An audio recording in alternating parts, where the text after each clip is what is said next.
Yes, fight fans, body and mind sports, my people. You are fully appreciated in this round, my guys, my people. It is going down. Dave Allen, 33 years old, 24 wins, 7 losses, 2 draws, 19 via KO versus Arslanbek Makhmudov, 36 years old with a record 20 wins, 2 losses, 0 draws, 19 via KO. They are scheduled to fight October 11 at the Utilita Arena in Sheffield, just a stone throw from Doncaster, Allen's very own backyard. Now, my first impression on this matchup, I think absolutely wild. It can go either way depending on who turns up or who doesn't turn up on the night, my guys. But a win will do tremendous things for either man's career. A loss on the other side could be absolutely catastrophic and disastrous, my guys. My people, Makhmudov, who stands at 6'5.5" with an 80-inch arm reach, he would have a 2-inch height advantage and 5-inch reach advantage. He's an absolute giant, a monstrosity of a heavyweight. He was the boogeyman before the boogeyman Martin Bakole started making noise, my guys. However, that boogeyman status, Usyk Vacate put an end to it. In 2023, on a Riyadh season fight card, he absolutely obliterated Makhmudov in just 4 rounds and used him as a stepping stone to go forward and fight the likes of Frank Sanchez and then Zhile Zhang, my guys, for the WBC interim strap, winning both fights via stoppages. So 3 fights via stoppages on the roll for Usyk Vacate, all world level opponents, my guys, my people. As for Makhmudov, after that loss, he has bounced back, winning 2 in 3, which means he lost 1. That was to Gideon Vianella.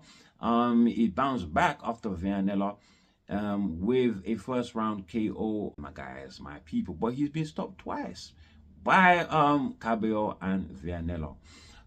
So he has fallen from mighty heights of boogeyman status, mighty heights of possibly being overhyped. So I'm sure he'll be looking to show the world that he was not overhyped, and in fact he belongs in the world level circuit via defeating Allen.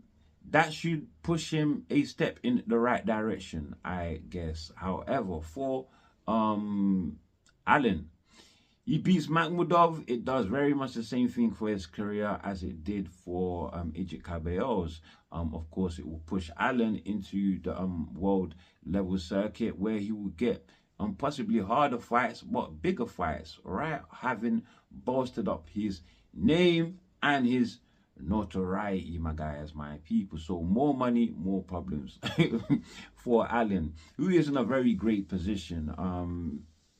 After he defeated Johnny Fisher in their rematch, stopped him in just 5 rounds, my guys, my people, to set the record straight on the controversy on their first meeting that ended in a split decision win for Johnny Fisher, my guys. We all thought Dave Allen should have won, so he is now being celebrated for setting that record straight, my guys, my people.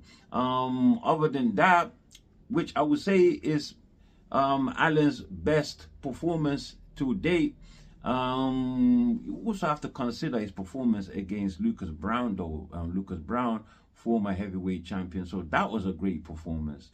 But on a whole, he has been somewhat of a talented underachiever. Should have won the Commonwealth strap when he fought Lenroy Thomas? Yes, he fought him twice. The first was a split decision win to Thomas. The second was a draw. And I think he sort of got stitched up in the first one, to tell you the truth, my guys, my people. He was stitched up against Dylan White, matched up too hard. You know, Allen only 9-0-1 in that fight against Dillian, who was 17-1-0. He had just come off a loss to Anthony Joshua. So Allen was a stepping stone for him to rebuild, basically rebuild, my guys, my people. And he was stiffed in his next matchup as well against very next matchup, and that was against the boogeyman at the time, Luis Ortiz, who was 26 wins and undefeated when he went up against Allen, my guys, my people, very early in Allen's career. And Ortiz used Allen again as a stepping stone to pave a way to go on and face Deontay Wilder just 2 fights later, my guys, my people. So yeah, he's been used and thrown about, not really managed well, evidently. And who else did he get beat by? He got totally beat by Tony Yoka, got beat by David Price. He also got beat by Clark. I felt he gave up in that fight against Clark. He quit. He quit, my guys, my people. So for him to beat Makhmudov, who is very big, not great balance, but he has a lot of power, my guys, my people, but rather slow, I would have to say. But Allen, being the younger man, right, still age shouldn't be a factor in this. What will be a factor is that he has to pick up his activity. So he needs to be throwing, can't be lazy and giving away rounds, my guys, my people. And his defense too needs to be tight if he's going to win this one. I mean, he's got power of his own as well, but so does Makhmudov. I would say box and keep your activity up. But if the fight comes, don't be shy. Don't be shy. And don't quit. Don't quit, my guys, my people. And that should be the recipe for a win for Allen, my guy. He's thrown himself right in the deep end. I'll tell you that for free, my guys. He's thrown himself right in the deep end. But I think he can still possibly win it, my guys, my people. But look, he did have other opportunities. First, for the British vacant title against Jamie TKV.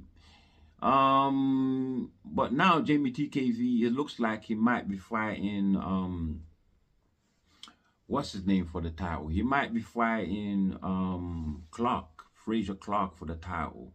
Right after Ben Shalom, he backdoored the deal that Eddie Hearn and Allen had with TKV. He backdoored it by going to make Clark versus TKV instead. But Clark is number 7, according to the British Boxing Board of Control.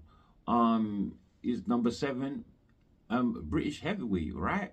So he qualifies for a title shot. Dave Allen, nowhere to be seen in the top 10, so he doesn't qualify anyway. So I can see why they have chosen Clark, but there is no set date. When is this fight happening? When is it happening? Allen was also linked with Deontay Wilder, and Allen really fancied his chances in that fight. I actually thought Allen possibly tailor-made for Deontay Wilder, but after seeing Wilder's last fight against Hendon, where even his power was not effective in that fight, right? So I started thinking maybe this fight can happen and Allen could get the job done. He was also linked with Joseph Parker. Joseph Parker now, who has been ordered to fight Alexander Usyk, the current undisputed champion. Parker is his WBO mandatory and interim champion, my guys, my people. Now, so the ultimate question is, will Usyk honor his mandatory or will he vacate? Because he stands to be stripped if he does not honor it, you know. So my answer is he will vacate. Just like everybody else is saying, I see that he vacates, my guys, my people. Because who's going to guarantee him a career's highest payday, another career's highest payday for him to go off into retirement with? He is 38 years old now, right? So every fight from now going forward is just absolute jeopardy. You have to sweeten his retirement pot with a huge amount, and I'm talking possibly astronomical, right, for him to put his status right now in jeopardy. In jeopardy. So yeah, you need to guarantee him something that he can walk off into retirement with if he has to. Every fight from now going forward could possibly spell Usyk's last fight. Easily, my guys. So you need somebody to guarantee him that big payday. And the Saudis and Turkey, who can do that and have been doing that for Usyk time and time again. Well, they have said we are not interested in Joseph Parker versus Usyk, my guys, my people. And so for me, he's not going to take the fight. He's not going to take the fight because there's no guarantor. There's no guarantor. But look, maybe you can throw it on pay-per-view, right? On a Queensbury promotions card to headline, and then on the Zone pay-per-view, my guys. And Queensbury is not restricted by Turkey's plans with the Zone to axe pay-per-view. That is to do with only Turkey led events, for example, Ring Magazine and of course Riyadh Season. But the other promotions, outside promotions, are free from Turkey. They can do what they want, put on as many pay-per-views as they want. So they can't put it on pay-per-view, and maybe it will be successful with all the voices you are hearing now that's rife all over social media calling for Parker versus Usyk, simply because they believe Parker is the most deserving to a title shot right now, my guys, my people, with Usyk. So with good promotion, possibly they can turn that into high yielding pay-per-view results, right? However, it's a maybe. It's a maybe. It's not a guarantee. It looks promising, but it's not a promise. So it's definitely not a guarantee, and not even close to the type of guarantees that Usyk has been getting from Turkey and the Saudis. So no, he's not going to take the fight, my guys, my people. That's the way I see it. But he also has an opportunity here to vacate, and they meet around later on, and it's a bigger fight, just like Usyk did with Daniel Dubois, vacating the IBF so that Dubois can become elevated and go on to fight Anthony Joshua, bolstering up his stock, and Usyk defeating Tyson Fury, bolstering up a stock that was already bolstered up, my guys, my people. And at the end, when they met one another again, it was champion versus champion, IBF versus unified champion, undisputed fight. It became a bigger fight in front of 90,000 fans at Wembley Stadium, my guys, and the highest payday for both fighters, 130 million for Usyk and 70 million or so for Daniel Dubois, my guys, my people. With that was not pay-per-view included. That was upfront purses, would you believe, my guys, my people. So yeah, they have the opportunity to do that as well. So again, that is pushing me to saying that he's not gonna honor his mandatory, my guys, my people. But the devil is also in the detail of what has come out of Joseph Parker's camp. His manager Higgins, he says that Parker, well, he hopes that Usyk will honor the mandate. He says that Parker is hoping and praying that Usyk honors it, and hopes that they will get to fight before the end of the year. Now, when I hear that, that is a deal breaker straight away for Alexander Usyk, who is used to coming back into fights after being in a fight.